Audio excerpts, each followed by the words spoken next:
Bashkësia Islame e Kosovës dhe shoqata Bëmirse Bereqeti, duke parë situatën pandemike në vend, kanë dhuruar një tunel dezinfektues për shkollën fillore Shkëndia në Hajvali. Ky tunel është vendosur në oborin e kësaj shkolle dhe ka për qëllim parandalimin e përhapjes së virusit COVID-19.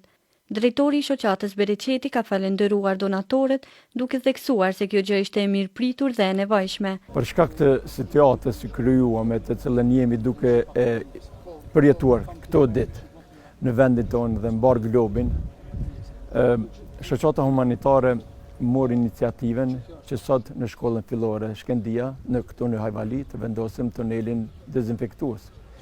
Pas shumë aksioneve të cilat i kishte shoqata gjatë kësaj periudhe humanitare, si me veshmbathje ushqimore, dezinfektuese, higjienike, sot këtu pra vendosim edhe tunelin dezinfektues jashtë zakonisht i nevojshëm për shkollën dhe për nxënësit. Në këtë rast e falenderojmë shumë donatorin i cili vendosi që sot këtë tunel dezinfektues të bjerë këtu në shkollën fillore Shkëndia në Hajvali.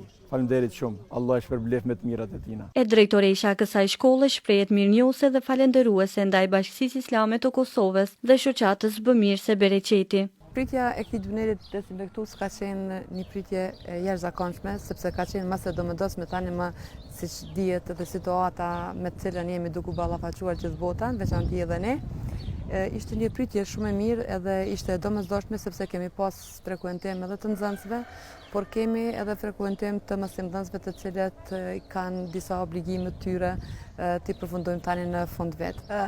Unë desha të falenderoj pafund BIP-ën për këtë donacion që ka sjell në shkollën tonë në krye me hoxhën Gjeladin Fazlio, i cili gjithmonë dhe gjithherë ka qenë kontribues, e ka dhënë një donacion mjaft kontributdhënës dhe mjaft të nevojshëm për shkollën tonë. Ndërkohë qytetarëve u bëhet apel të jenë të kujdesshëm duke respektuar udhëzimet e Ministrisë së Shëndetësisë. Na po presim që shkojmë kahja të përfundojmë dhe të largohemi, të ikim nga pandemia. Të shpresojmë që i Madhi Allah na largon këtë pandemi sa më shpejt dhe të ruajmë popullin tonë.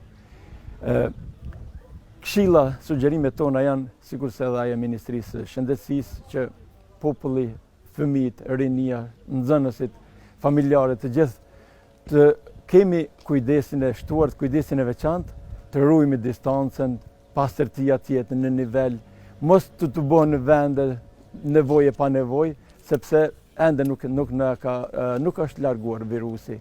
Këshilla ime do të ishte që panik mos përhapim shumë panik, kujdes po, t'i përmbahemi rregullave të IKSHP-s, t'i përmbahemi rekomandimeve të ekspertëve dhe t'jemi sa më të kujdesshëm, t'jemi të kujdesshëm në distancë, në pastrimin e duarve, thjesht t'i përmbahemi rekomandimeve të IKSHP-s. Kujtojmë se mbrëm, Instituti Kombëtar i Shëndetit Publik ka njoftuar edhe për 129 raste të reja, të cilat janë të prekur me COVID-19.